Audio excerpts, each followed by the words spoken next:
With the crazy power creep in the game, blessings and mythicals, half the Legos and epics are not usable anymore or not that good to invest in.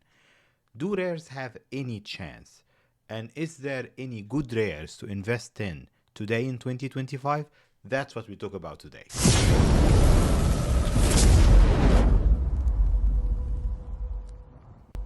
Hi friends, Wizdy here, welcome to a new Raid Shadow Legends video. Today we'll talk about usable rare that are worth investing on and 6-starring, farming masteries and all of that stuff today in 2025 with all the power creep happening in game.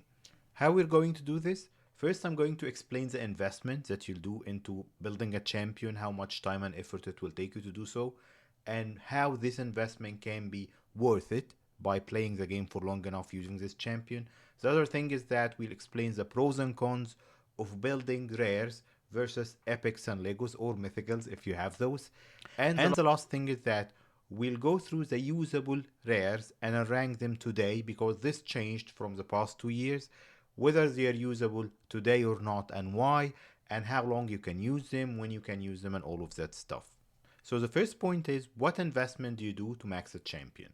Past the first few weeks in the game, where you should have at least 5 champions maxed out 6-star with masteries and everything, I have a dedicated video on who your first 5 champs should be, your teams that you'll use everywhere. I'll put it in the description below so you can go back to it. But past that first few weeks, 4 to 5 weeks, then you're looking for specialists, specific champs for clan boss first, if you followed my progress guide, and then we're talking about things like arena dungeons and all of that stuff. When you max a champion, building the chickens for them, giving them 6 stars, and then farming their masteries and all of this will be roughly 5 to 6 days of gameplay. So you'll spend a week maxing this champion. For this champion to be useful enough for you, unless you have loads of resources because you're getting into in-game or you're buying packs or whatever, this champion needs to be usable, in my opinion, for at least 2-3 months into the game. If you're going to use this champion, just a quick example here, Frozen Banshee or Petria, who is like Frozen Banshee 2.0, we'll talk about them when we'll talk about the champions. These champions you can use comfortably in your clan boss team all the way up to Nightmare, if not Ultra Nightmare, for at least 6 months. So they are definitely worth investing in. If we're talking about a cleanser or a reviver or a champ with a specific thing like Renegade, for example, with the reset, these champions you'll be using for a year or more even, unless you pick the epic or legendary version of them, depending on the skills and everything. We'll explain that. So these champions will give you a very good return of investment. You'll be using them for a long time, so it's not a bad thing to max them, farm their masteries and all of that. Now let's go into the second point, which is the pros and cons of maxing rares versus epics and legos if you have epics and legos filling the same role. The first thing out of the gate is that rares are cheaper to max. What do I mean by cheaper? You'll get a lot of rare books versus epic and lego books. So maxing their skills and having potions to ascend them when they are 6-star is way cheaper. These are resources that are easier to farm into the game.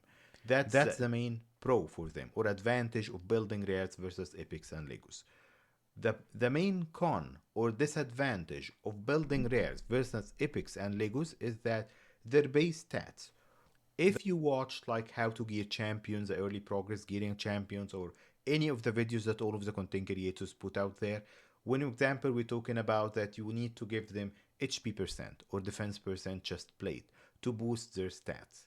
Some of the legos or epics have like, for example, 22,000 HP when they are maxed. So when you're giving them an HP percent chest plate, you're building, it's a percentage of this. And then if you have any HP percent and all of the other substats, that's what you're building on. While for example for rares, if it's only 15k, that means that it's much harder without crazy level of gear to build those rares to enough stats to hit Ultra Nightmare Clan Boss or Doom Tower Hard higher levels with speeds and everything.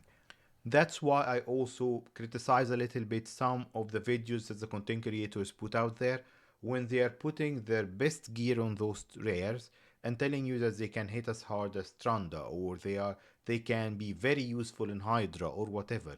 Yes, but you cannot give them 250 speeds and 7k attack to get to those stats that they are giving to them. So overall, the stats of the rares, except for a few exceptions that we'll talk about, are lower than epics and legos, so that's the main disadvantage of building them. Now let's start rating those champions, and if you see the legends that I've put on this slide here, what I mean by S tier, it's not an absolute S tier in the game. That means that this rare can be used in multiple areas for a long time, so definitely, like without a question, he's a rare that's worth investing in. And then as the value decreases, and we'll talk about each one of those champions quickly in as few minutes as we can for each of them, your return of investment goes down. The first honorary mention here is Armiger. Armiger is an uncommon. He's not, I'll tell you why I've put him there, we'll talk about him for a minute here. He's not a rare, but he's better than 90%. He's better maybe than 95% of the rares in the game. Why? Because he has two specific things in his skills. Armiger is the uncommon that you can get copies of him in the market or just by opening green shards, has two skills. One of them is just decreases the turn meter when he has 100% crit rate, decrease the turn meter on an A1. This is a great skill. Till now, till today, very few champions in the game can give you this. So if you talk about Fire Knight or Spider, he's almost irreplaceable unless you have some of the crazy epics or legos doing the same. We're talking about like Allure, or maybe Thor also does the same. Cold Heart, of course, and all of that good stuff. But Armiger does it in the A1. His A2 is an enemy max HP hit, and he's defense based, so he's not as squishy as some of the uncommons. Let's go to the game quickly to check his stats here to tell you like what I was talking about, stats and everything. So let's check his stats. 15k HP and very, very low defense, 947 defense. That means that making Armiger tanky enough to tackle hard enough content won't be an easy thing. He's also a bit slow at 92 speed, so building an Armiger might not be easy. It will be easy if you don't have a replacement for him and you'll use him for a few months. I built two Armiger because I couldn't find any turn meter manipulating champions in my first year of playing the game. But to use Armiger, you'll need 100% crit rate and enough accuracy. He got 0 accuracy to start with, so he's not easy because of the low stats. That's why I put him in the A tier, not the S tier. Because yes, he's usable in multiple areas, but the problem is that his stats are too low, so you'll struggle with them with gear. But if you have the right gear all the way to in-game, you can still use him in some niche uses there, in Centranos, of course in Faction Wars. Another disadvantage that will prevent me from putting Armiger in S tier is that because he's uncommon, he cannot be used in rare only content. Like let's talk about specific dungeon events that they release, or rare secret rooms in Doom Tower Hard, so he cannot be used in those. That's why he's an A, not an S. Otherwise, he's an extremely useful champion that I used him, and also if you're struggling with turn meter champion, he is worth investing in. Now let's move on, and I'll tackle these rares as random depending on the screenshots that I have here. So let's talk about Kale. Kale's a starter champion, and by everybody's admission, he's the best starter champion out of the four.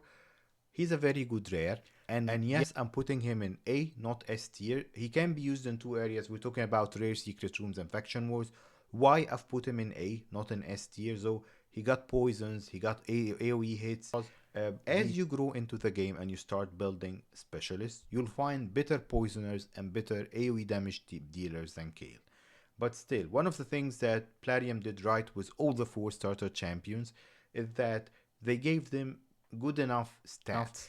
If he's your starter and you maxed him, probably you'll be using him even longer just because you maxed him and you invested in him early on. So Kale is an A tier, not an S tier, and he's our second rare to talk about.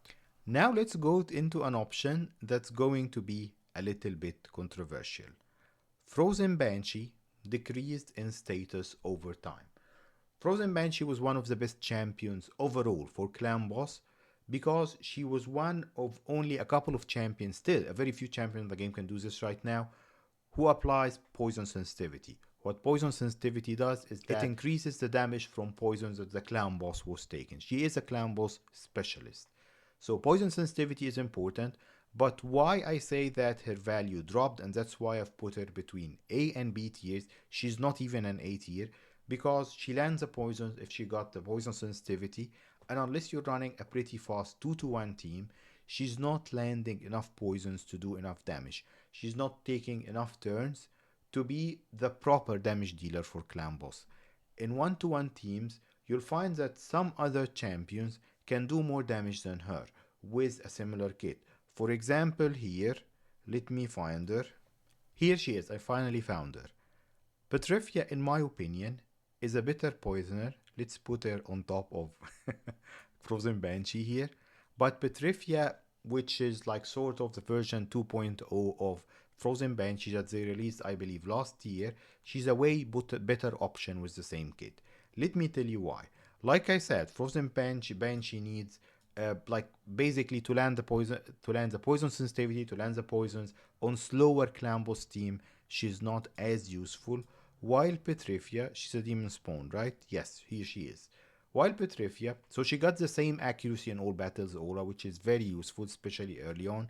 On her A3, she lands both the poison sensitivity and the poison, so they don't depend on each other, which is good. On a 4-turn cooldown, so yeah, not so bad. I prefer it on a 3-turn, but it is what it is. She can also land poisons and the small version of decreased attack on her A2, and her A1 lands the big version of decreased defense if the target has poison sensitivity, which the target will have. So overall, she's a better version of Frozen Banshee. If you have Petria, I advise you invest in her instead of Frozen Banshee. Frozen Banshee's value is not what she used to be, so she won't be the best investment for you long term. Let's talk about someone else that's going to be controversial.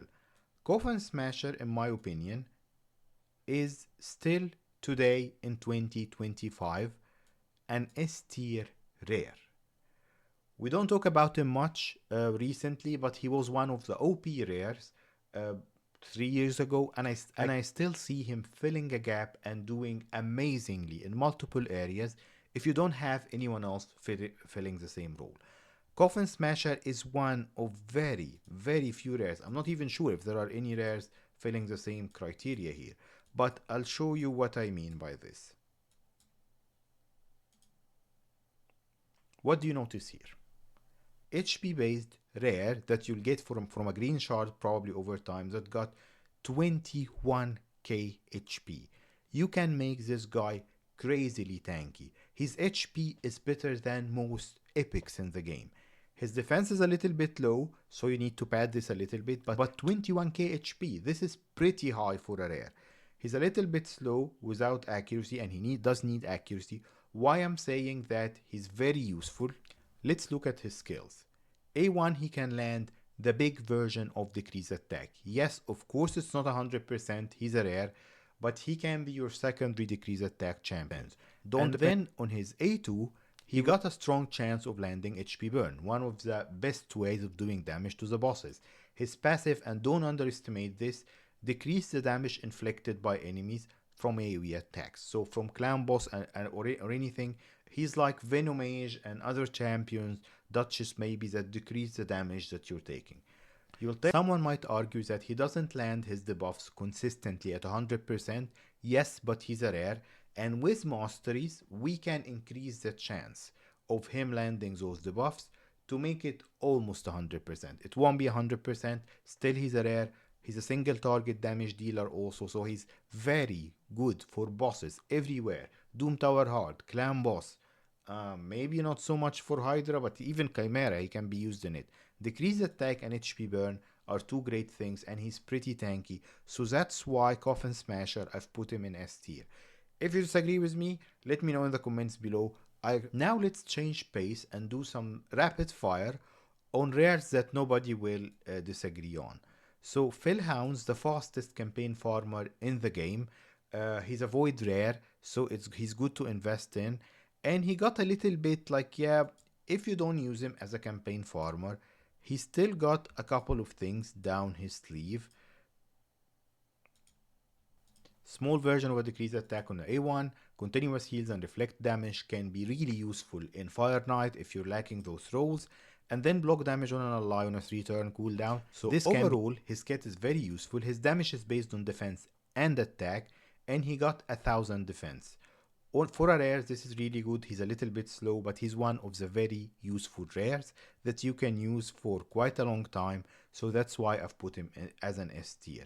Of course, Painkeeper, one of the keys for Emic comps that Bronco used to release all the time, for Clambos comps with Man-Eater. So Painkeeper is a very useful. Her kit is not only about the reset, she heals and she can be very useful everywhere. Of course, secret rooms, faction swords, and in a bunch of other places. Having two Painkeepers is great if you've seen Bronco's videos because they can start resetting each other. So also Painkeeper easily is an S tier rare here. Cold Heart, one of the OGs, still very powerful against bosses.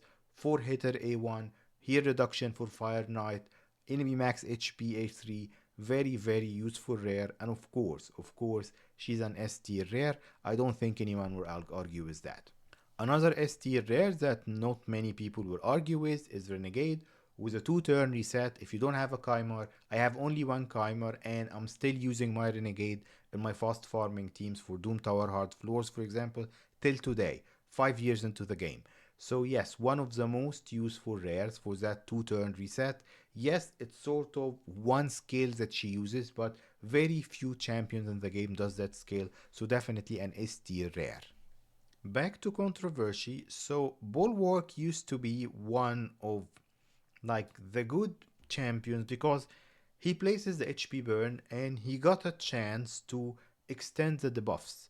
But I've built him on my main, I've built him on my free to play. He's one of my regrets. He doesn't deliver what he was promised to deliver. So just beware of building him. He can be useful barely in a couple of places. Actually, in fact, like I changed my mind.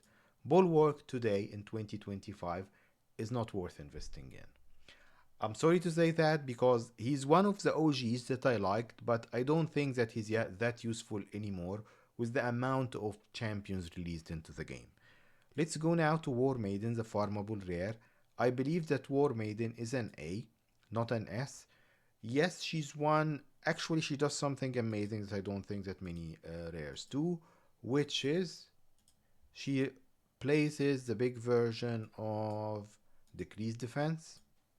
So that's very rare on a 3-turn cooldown. She hits hard, she's force based, so she's very useful early game. And probably unless you get crazy lucky with other champions, you'll build yourself a War Maiden. But like Kale, as you progress, she's one of the champions that the value will drop a little bit over time, and that's why I've put her in the A tier, not the S tier. If you're lacking decreased defense champions and force champions, and you use her for 4 months, she will just become an S tier for you. But I'm just talking generally here. Who's next? I'm trying to go through them as fast as possible. Not is one of the newer rares in the game, and I think that he is the best rare reviver in the entire game. Him and I'd say it's an argument between him and Relic Keeper, so let's check his kit quick to see why is that. He got a 2-target revive on a 5-turn cooldown with a bit of a shield and increased defense. Yes, it's a small version, but we can use the blessing to convert this to the big version on everyone on a 3-turn cooldown, so this is great. And then he places also, well, you have to choose a blessing here, but he places the small version. He doesn't place. He got a good chance of placing decreased attack on the enemy on his A1. So a very useful rare. Actually, let's check because I compared them to Relic Keeper. So let's compare him to Relic Keeper as well because I also believe she's an S tier rare. Relic Keeper got on a 5-turn cooldown, so same cooldown, but single target revive instead of a 2-target revive.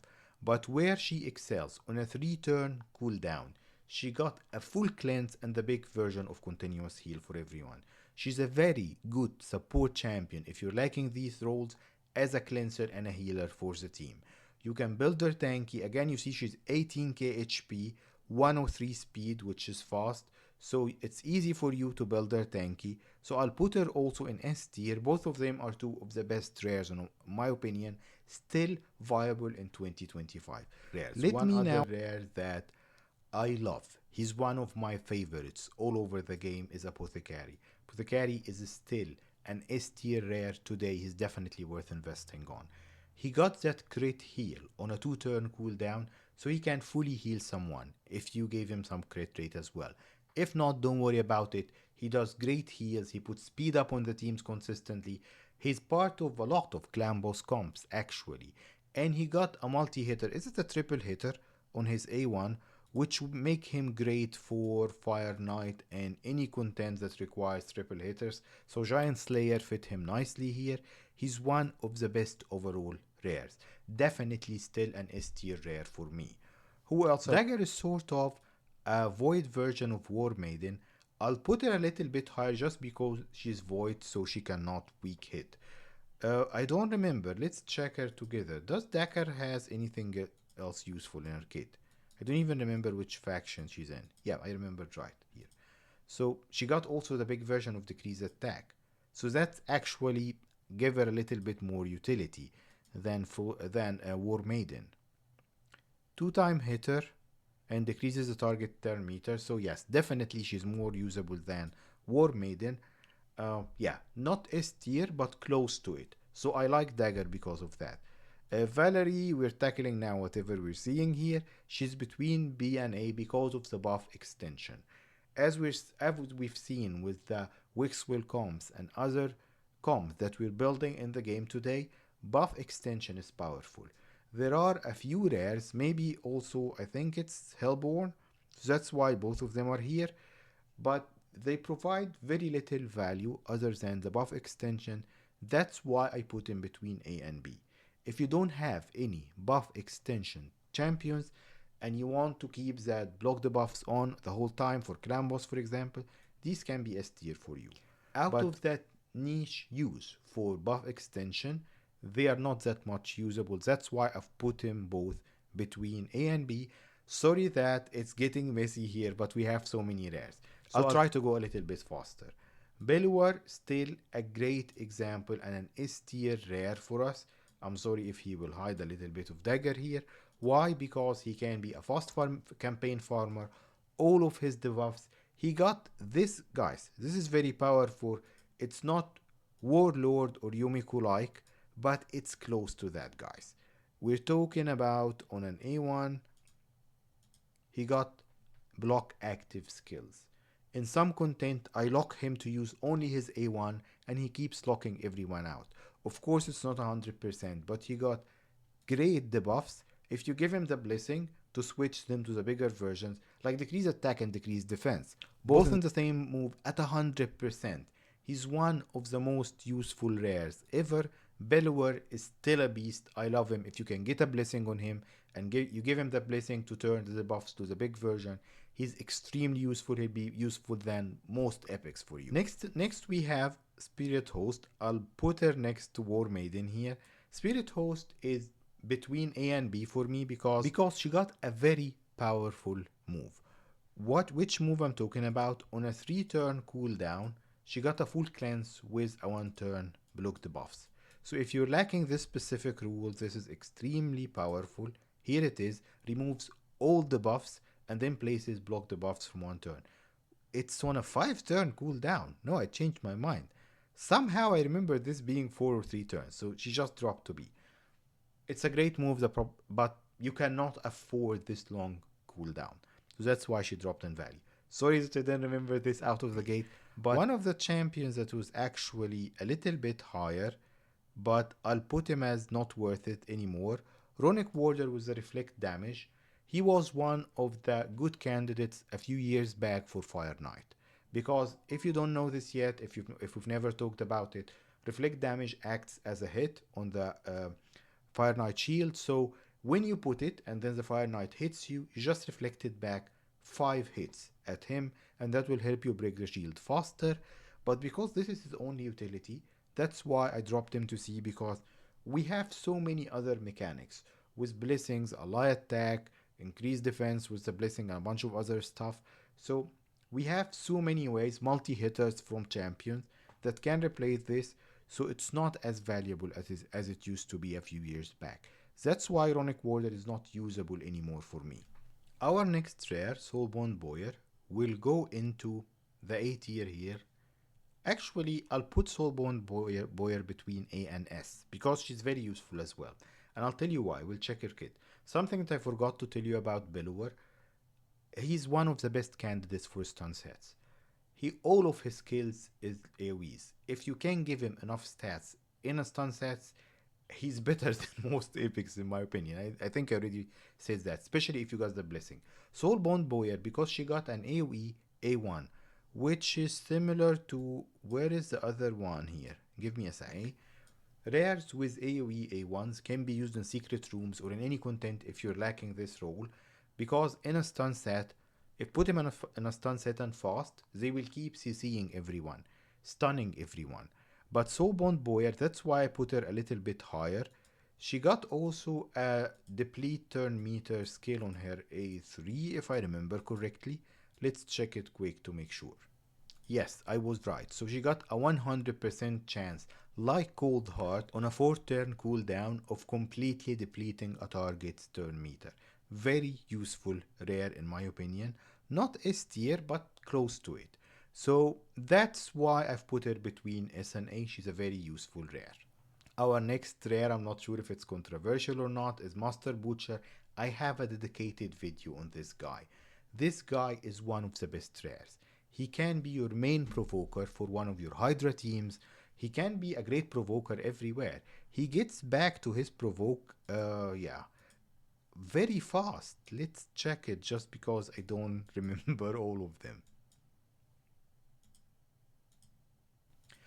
It's in a 4-turn cooldown, but he puts it up for 2 turns. Sometimes provoke guaranteed provokes. It's not a chance, guys. He places it. It's not affinity related. Provoke for 2 turns, that's all you'll need to beat some stages or some level there.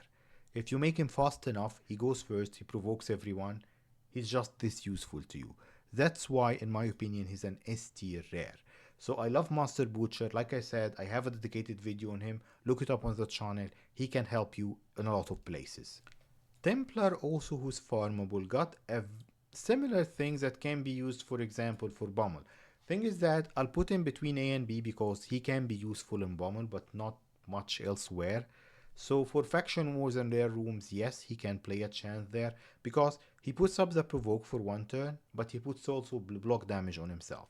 That block damage is key for bomb damage. Watch any of the Bummel videos using Templar, but because he's a rare, it's very difficult to build him fast and tanky enough. But other than that, that's why he's between A and B. If he didn't have that skill, he would have dropped to B or even to C for me. But because of this single skill, Templar is between A and B for me.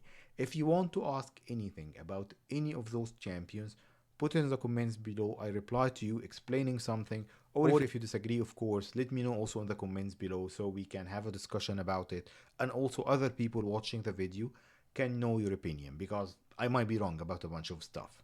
Next one we have are 2 that I'll put them right there in A and S tiers, Risk Arm and Persecutor. Risk Arm of one of the most useful rares for Fire Knight in my opinion. If you're lacking this role, I used him in last year's, actually I used both of them in last year's free-to-play challenge and I won the Fire Knight challenge. So I'll tell you why, let's discuss them together here. Is he a Sylvan Watcher? Of course he's a Banner Lord. Whenever you're not sure about any faction, it's most probably Banner Lords.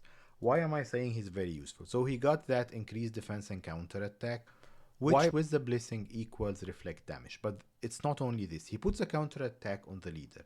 So for example, what I've done in last year's challenge, I've put Apothecary who got multi-hit on the A1 in the lead position. He got a defense aura for dungeons, so the counter attack was put on him.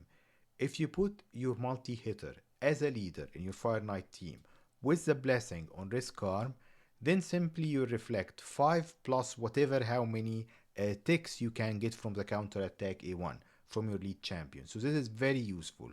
Also his defense base, so he's tanky. He got 1200 defense, which is very strong for a rare. And the possibility for a stun on the A1, which is very useful also. It's a possibility, but still it gives him extra usability there. Now what about Persecutor? I believe that Persecutor is a high elf. Yes, she is. Just remember her because there is a couple of rares that look like her.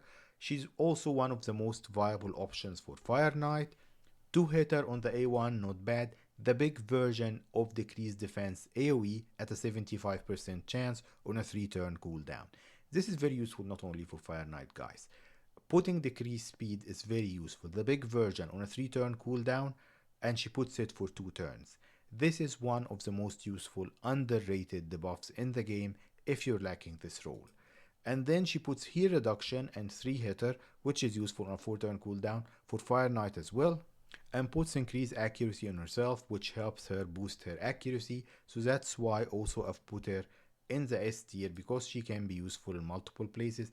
Maybe not S, maybe between S and A, but these two are one of the newer rares that you won't find many content creators talking about them, but in the roles that I've just explained, they are very, very useful. Doomscreech is an OG, but he's between C and B. I don't think he's worth investing on anymore. Gnarlhorn, because of the provoke and the unkillable he puts on himself, he can be between A and B. I don't like Gnarlhorn as much as I like Master Butcher and some of the others, but I know a lot of people do. But for me, he's between A and B. He's not that useful.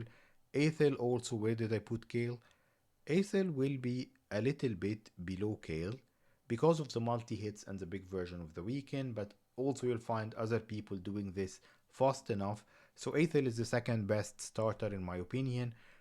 She's useful in a couple of areas, and of course in secret rooms. I just realized that I missed one of the most impactful rares. So though we won't have him here, but let me make sure that we put him at the top somewhere. Paragon guys, one of the most useful rares ever. Because he can put unkillable on himself endlessly, 2-turn on a 2-turn cooldown.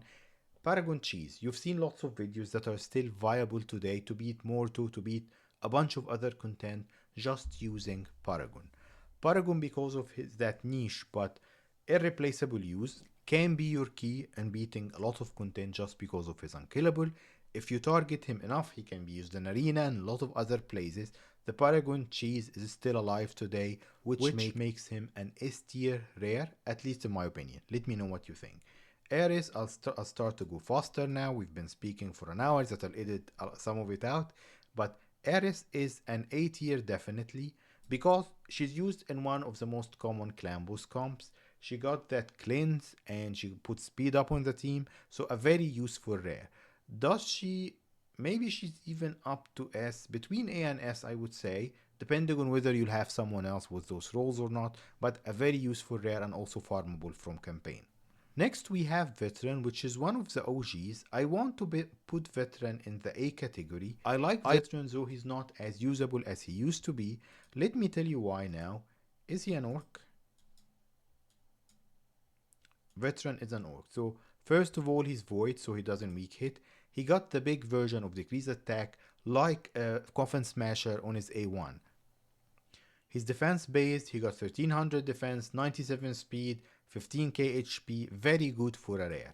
On his A3, though it's not 100%, he can put block buffs on everyone. An AoE block buffs on a 3-turn cooldown for 1 turn, but you can give him the mastery to try and extend it.